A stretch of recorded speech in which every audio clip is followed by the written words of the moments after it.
It is with a heavy heart that I take up my pen to write these, the last words in which I shall ever record the singular gifts by which my friend, Mr. Sherlock Holmes, was distinguished. In an incoherent, and as I deeply feel, an entirely inadequate fashion, I have endeavoured to give some account of my strange experiences in his company, from the chance which first brought us together at the period of the study in scarlet, up to the time of his interference in the matter of the naval treaty, an interference which had the unquestionable effect of preventing a serious international complication. It was my intention to have stopped there and to have said nothing of that event which has created a void in my life, which the lapse of 2 years has done little to fill. My hand has been forced, however, by the recent letters in which Colonel James Moriarty defends the memory of his brother, and I have no choice but to lay the facts before the public exactly as they occurred. I alone know the absolute truth of the matter, and I am satisfied that the time has come when no good purpose is to be served by its suppression.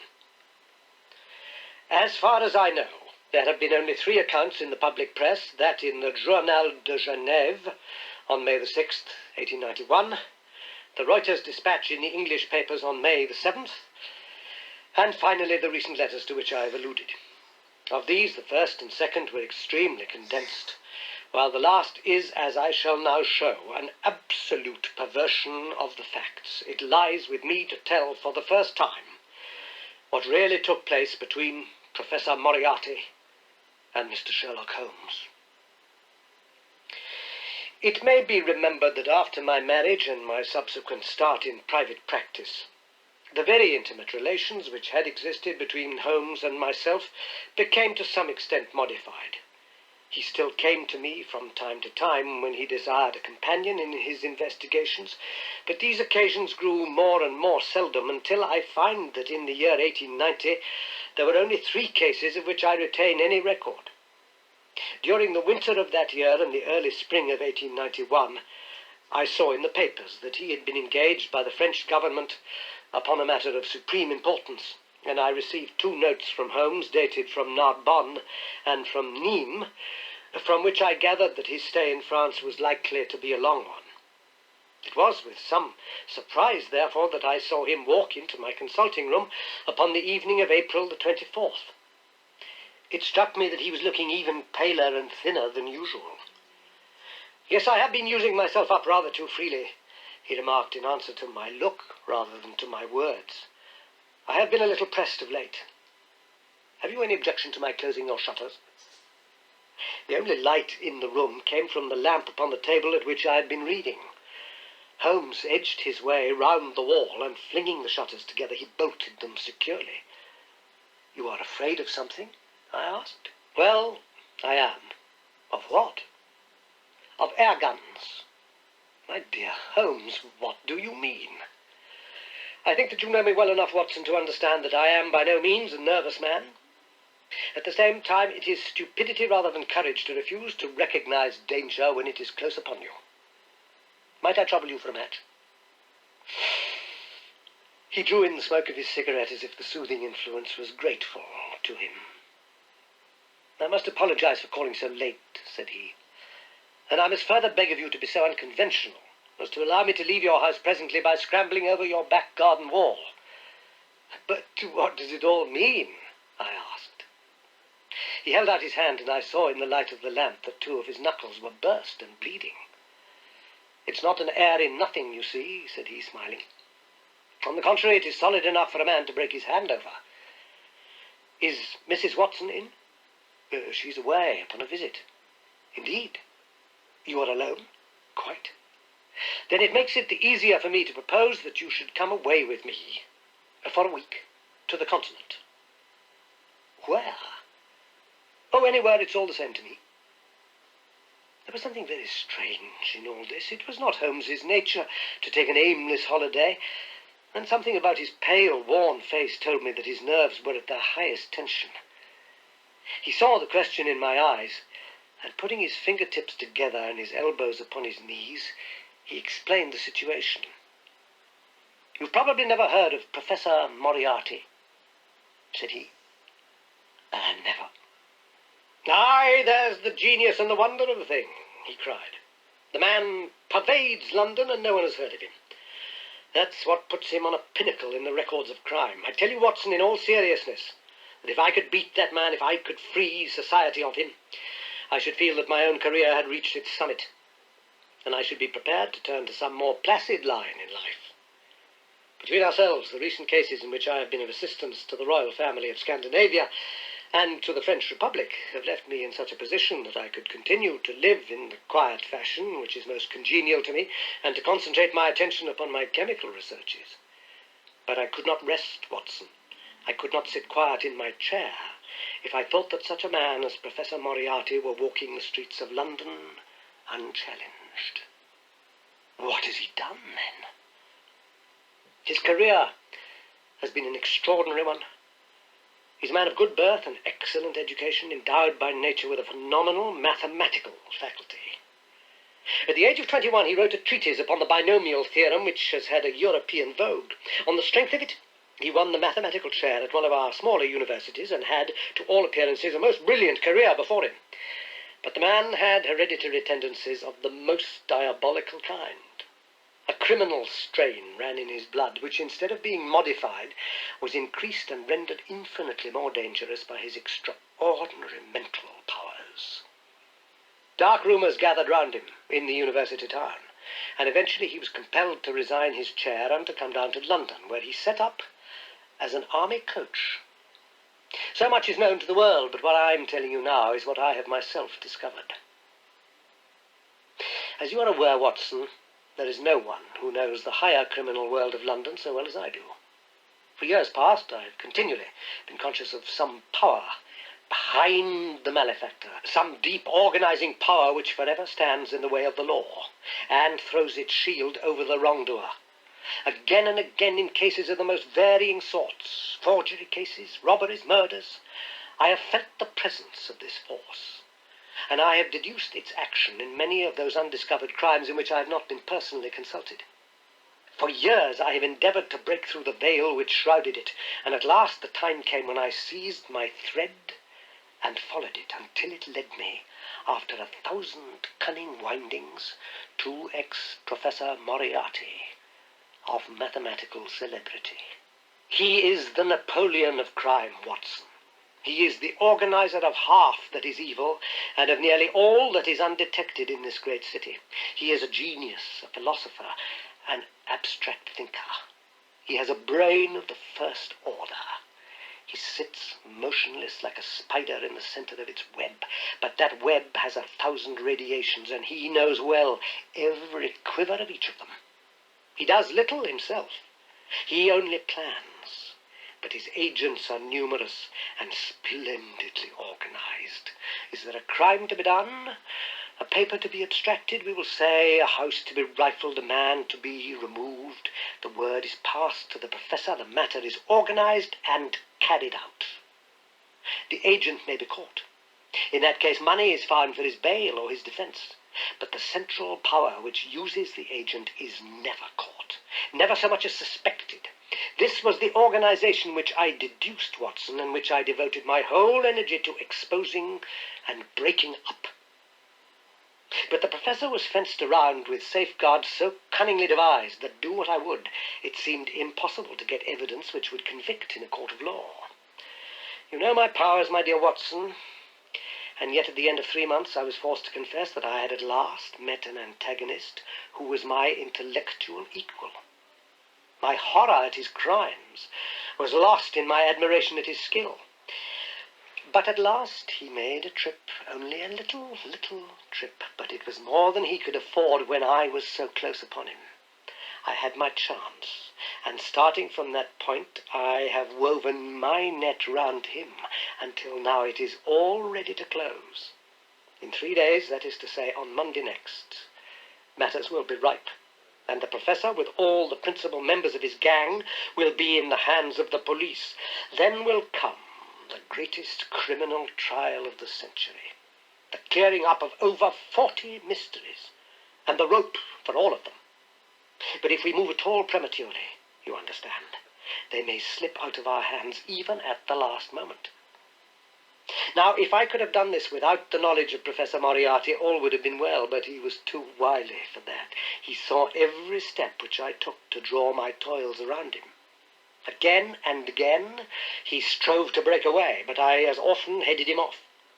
I tell you, my friend, that if a detailed account of that silent contest could be written, it would take its place as the most brilliant bit of thrust and parry work in the history of detection. Never have I risen to such a height, and never have I been so hard-pressed by an opponent. He cut deep, and yet I just undercut him. This morning the last steps were taken, and 3 days only were wanted to complete the business.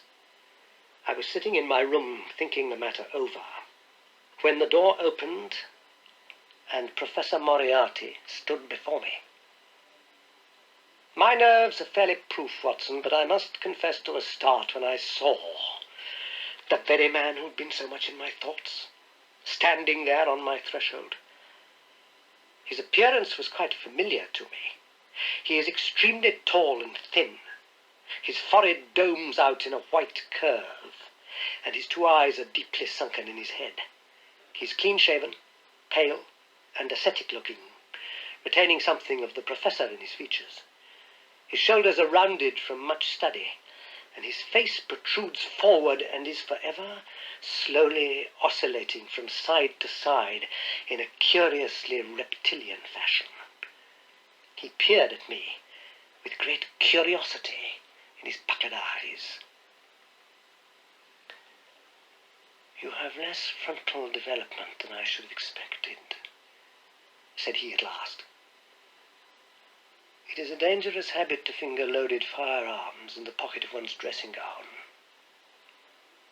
The fact is that upon his entrance I had instantly recognized the extreme personal danger in which I lay. The only conceivable escape for him lay in silencing my tongue. In an instant I'd slipped the revolver from the drawer into my pocket and was covering him through the cloth. At his remark I drew the weapon out and laid it cocked upon the table.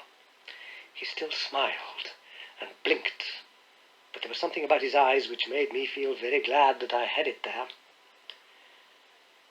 "You evidently don't know me," said he. "On the contrary," I answered. "I think it is fairly evident that I do. Pray, take a chair. I can spare you 5 minutes if you have anything to say." "All that I have to say has already crossed your mind," said he. "Then possibly my answer has crossed yours," I replied. "You stand fast."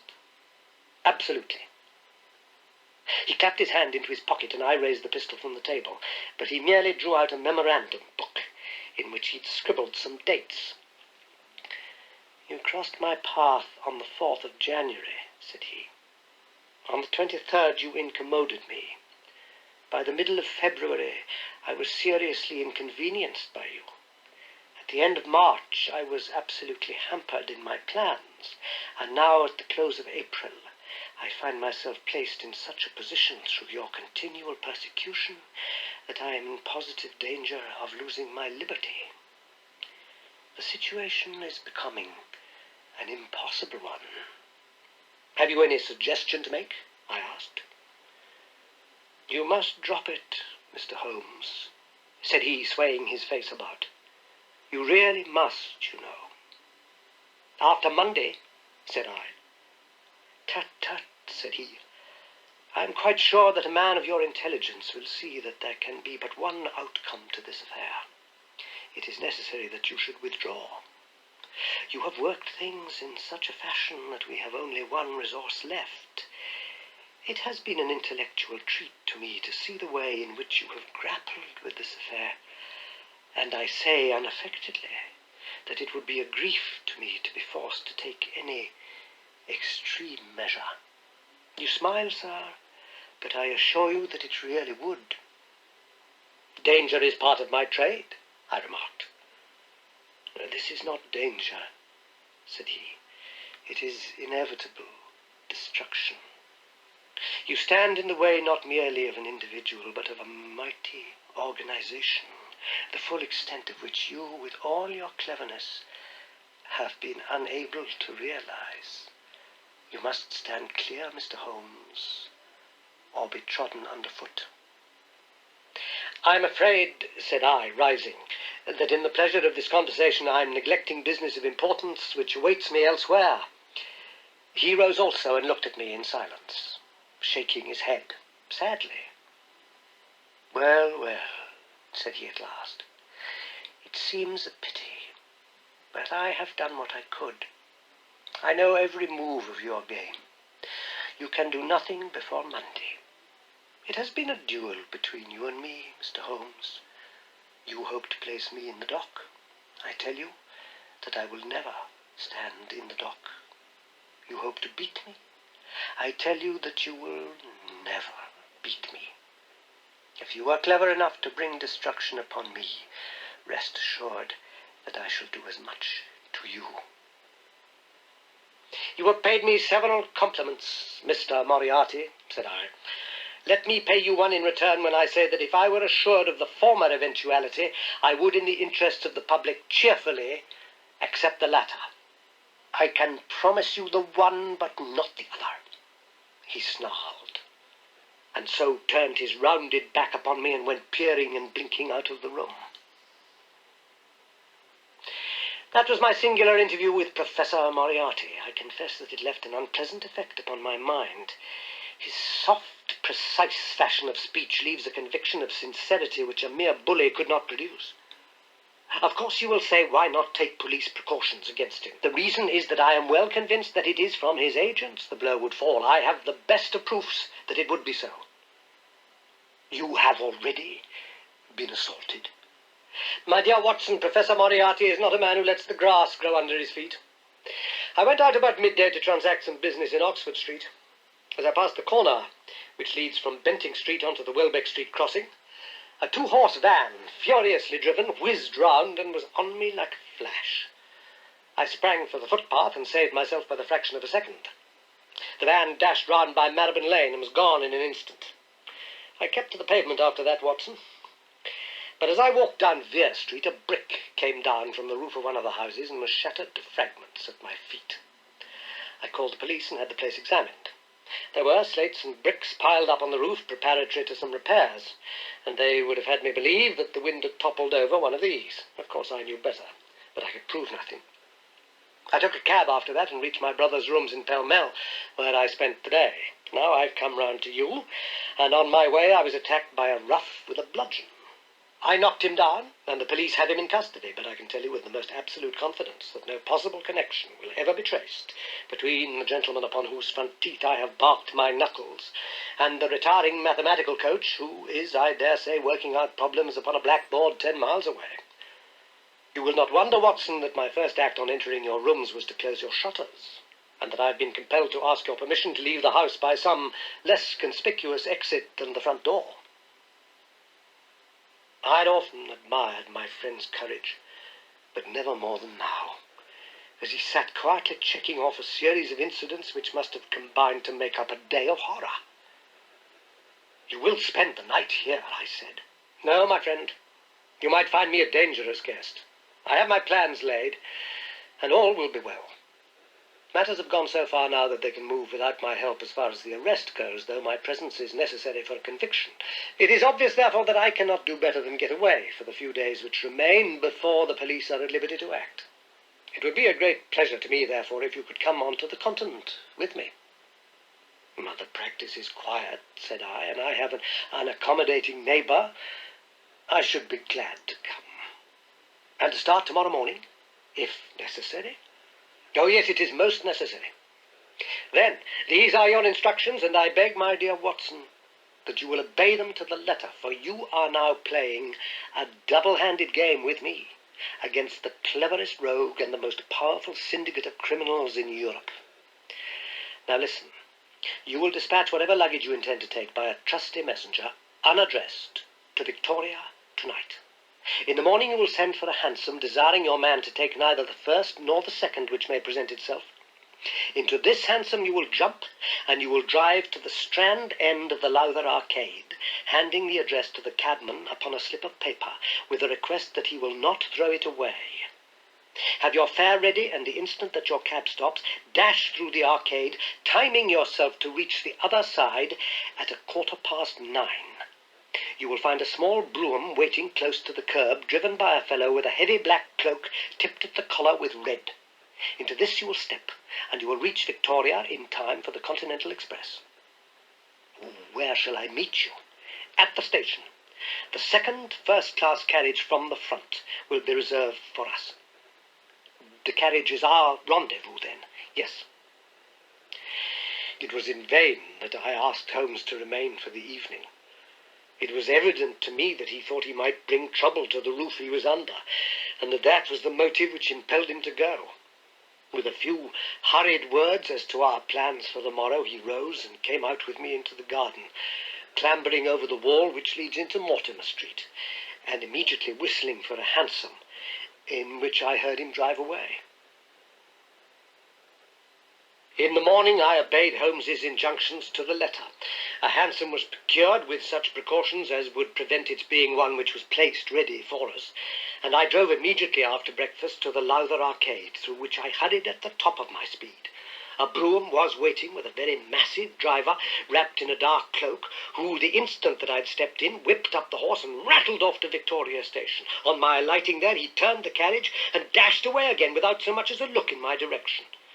So far, all had gone admirably. My luggage was waiting for me, and I had no difficulty in finding the carriage which Holmes had indicated, the less so as it was the only one on the train which was marked engaged. My only source of anxiety now was the non-appearance of Holmes.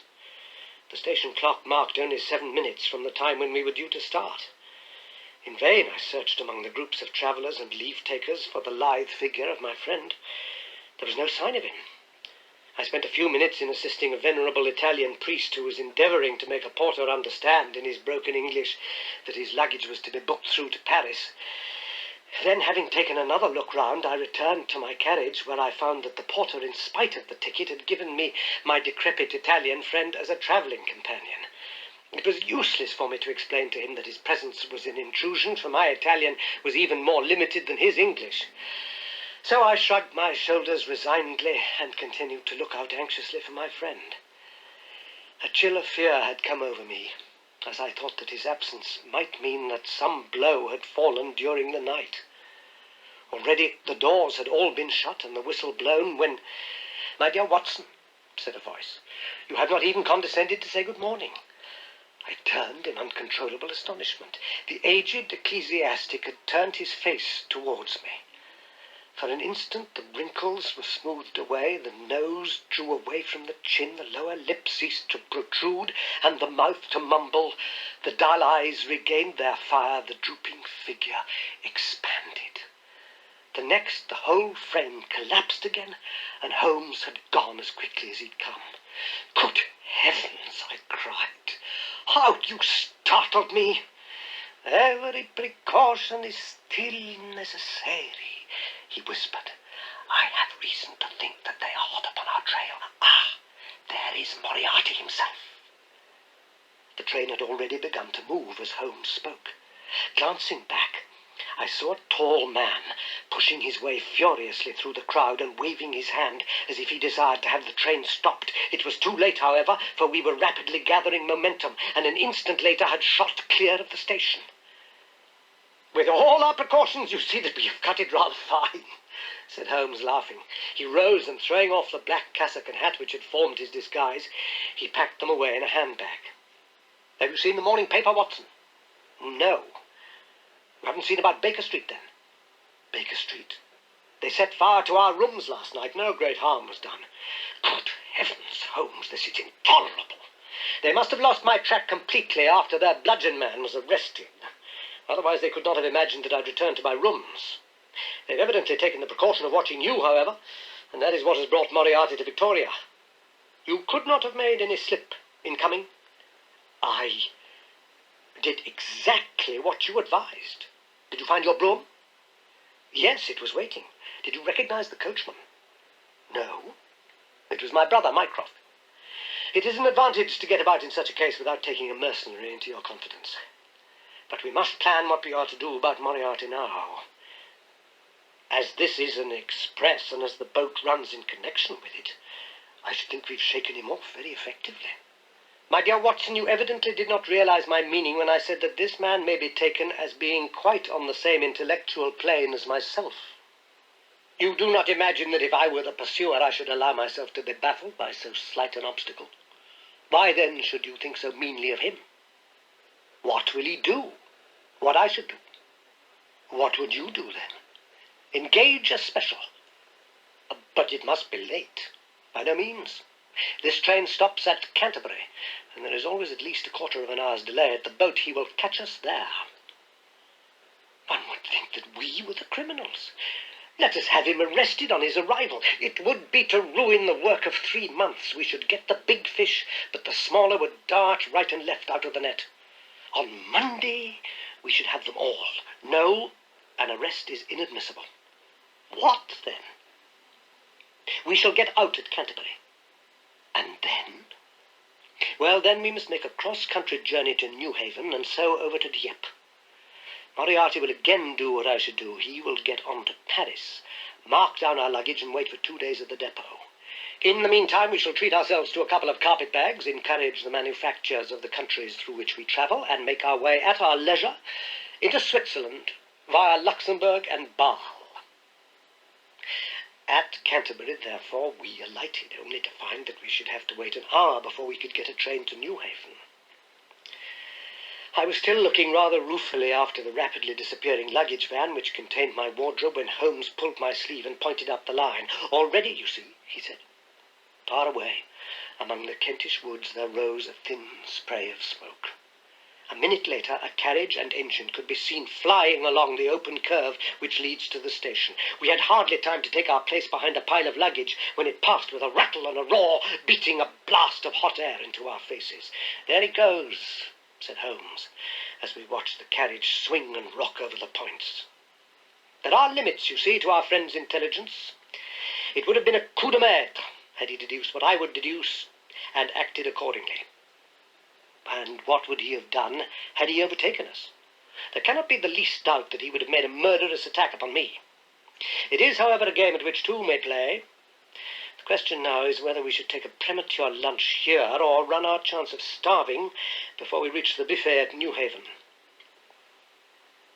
We made our way to Brussels that night and spent 2 days there, moving on upon the 3rd day as far as Strasbourg.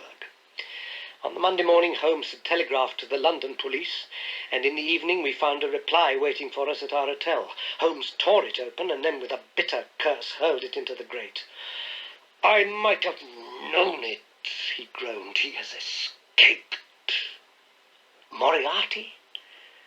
They've secured the whole gang with the exception of him. He has given them the slip. Of course, when I'd left the country, there was no one to cope with him. But I did think that I'd put the game in their hands. I think that you had better return to England, Watson. Why? Because you will find me a dangerous companion now. This man's occupation is gone. He's lost if he returns to London. If I read his character right, he will devote his whole energies to revenging himself upon me. He said as much in our short interview, and I fancy that he meant it. I should certainly recommend you to return to your practice.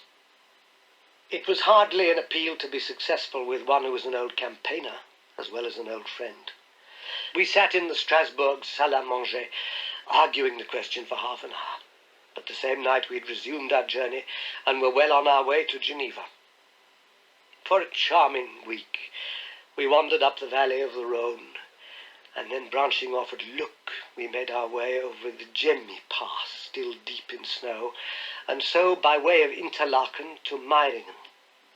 It was a lovely trip, the dainty green of the spring below, the virgin white of the winter above. But it was clear to me that never for one instant did Holmes forget the shadow which lay across him. In the homely alpine villages, or in the lonely mountain passes, I could still tell by his quick glancing eyes and his sharp scrutiny of every face that passed us that he was well convinced that walk where we would, we could not walk ourselves clear of the danger which was dogging our footsteps. Once I remember, as we passed over the Gemmi and walked along the border of the melancholy Daubensee, A large rock which had been dislodged from the ridge upon our right clattered down and roared into the lake behind us. In an instant Holmes had raced up onto the ridge and, standing upon a lofty pinnacle, craned his neck in every direction. It was in vain that our guide assured him that a fall of stones was a common chance in the springtime at that spot. He said nothing, but he smiled at me with the air of a man who sees the fulfillment of that which he had expected. And yet, for all his watchfulness, he was never depressed. On the contrary, I can never recollect having seen him in such exuberant spirits. Again and again he recurred to the fact that if he could be assured that society was freed from Professor Moriarty, he would cheerfully bring his own career to a conclusion.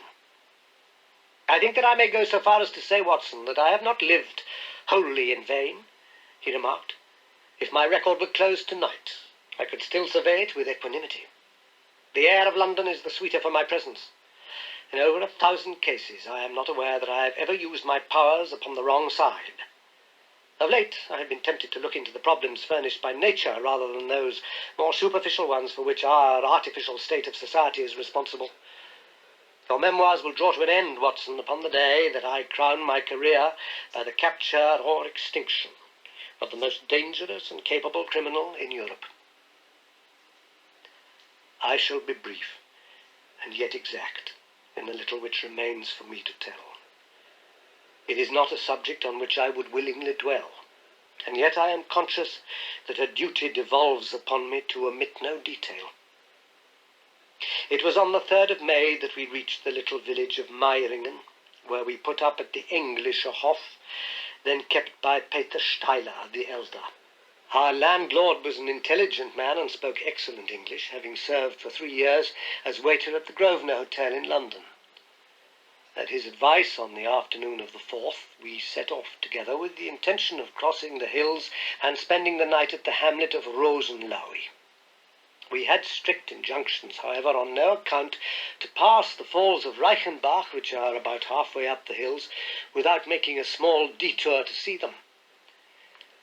It is indeed a fearful place. The torrent, swollen by the melting snow, plunges into a tremendous abyss, from which the spray rolls up like the smoke from a burning house.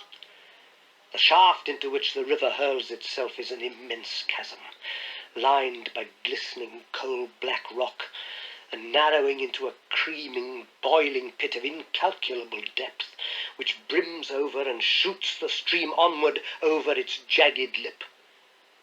The long sweep of green water roaring forever down, and the thick flickering curtain of spray hissing forever upward, turn a man giddy with their constant whirl and clamour.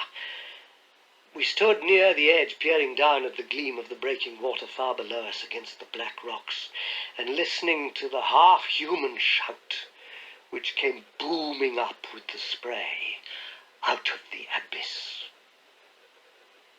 The path has been cut halfway round the fall to afford a complete view, but it ends abruptly, and the traveller has to return as he came. We had turned to do so, when we saw a Swiss lad come running along it with a letter in his hand. It bore the mark of the hotel which we'd just left, and was addressed to me by the landlord. It appeared that within a very few minutes of our leaving, an English lady had arrived who was in the last stages of consumption. She had wintered at Davos Platz and was journeying now to join her friends at Lucerne, when a sudden hemorrhage had overtaken her. It was thought that she could hardly live a few hours, but it would be a great consolation to her to see an English doctor, and if I would only return, etc. The good Steiler assured me in a postscript that he would himself look upon my compliance as a very great favour, since the lady absolutely refused to see a Swiss physician, and he could not but feel that he was incurring a great responsibility. The appeal was one which could not be ignored. It was impossible to refuse the request of a fellow countrywoman dying in a strange land. Yet I had my scruples about leaving Holmes. It was finally agreed, however, that he should retain the young Swiss messenger with him as guide and companion while I returned to Meiringen. My friend would stay some little time at the fall, he said, and would then walk slowly over the hill to Rosenlaui, where I was to rejoin him in the evening.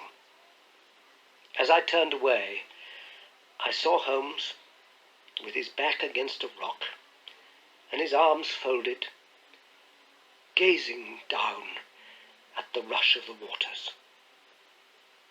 It was the last that I was ever destined to see of him in this world.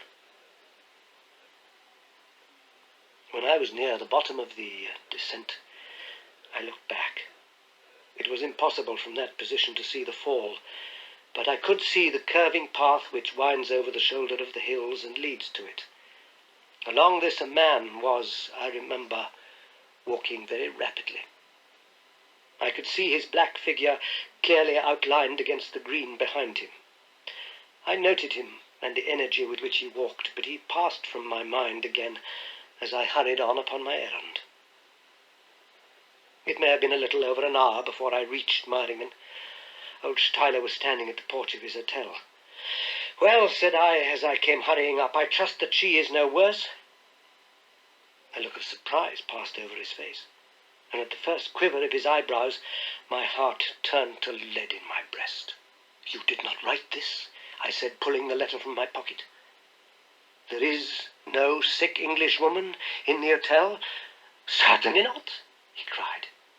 "But it has the hotel mark upon it."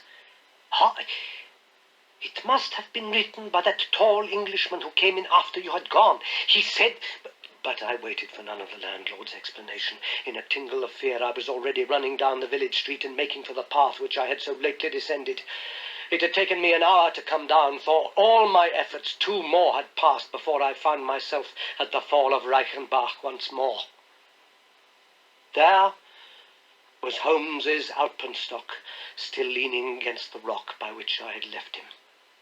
But there was no sign of him, and it was in vain that I shouted. My only answer was my own voice reverberating in a rolling echo from the cliffs around me. It was the sight of that alpenstock which turned me cold and sick. He had not gone to Rosenlaue then. He had remained on that 3-foot path, with sheer wall on one side and sheer drop on the other, until his enemy had overtaken him. The young Swiss had gone too. He had probably been in the pay of Moriarty, and had left the 2 men together. And then what had happened? Who was to tell us what had happened then? I stood for a moment or two to collect myself, for I was dazed with the horror of the thing. Then I began to think of Holmes's own methods and to try to practice them in reading this tragedy. It was, alas, only too easy to do. During our conversation, we had not gone to the end of the path, and the alpenstock marked the place where we had stood. The blackish soil is kept forever soft by the incessant drift of spray, and a bird would leave its tread upon it. 2 lines of footmarks were clearly marked along the further end of the path, both leading away from me. There were none returning.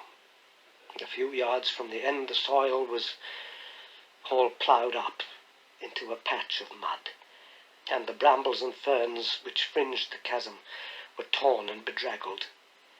I lay upon my face and peered over with the spray spouting up all round me. It had darkened since I left, and now I could only see here and there the glistening of moisture upon the black walls, and far away down at the end of the shaft the gleam of the broken water. I shouted, but only that same half-human cry of the fall was borne back to my ears. But it was destined that I should after all have a last word of greeting from my friend and comrade. I have said that his alpenstock had been left leaning against a rock which jutted onto the path. From the top of this boulder, the gleam of something bright caught my eye, and raising my hand I found that it came from the silver cigarette case which he used to carry. As I took it up, a small square of paper upon which it had lain fluttered down onto the ground. Unfolding it, I found that it consisted of 3 pages torn from his notebook and addressed to me. It was characteristic of the man that the direction was as precise and the writing as firm and clear as though it had been written in his study. My dear Watson, it said, I write these few lines through the courtesy of Mr. Moriarty, who awaits my convenience for the final discussion of those questions which lie between us. He has given me a sketch of the methods by which he avoided the English police and kept himself informed of our movements.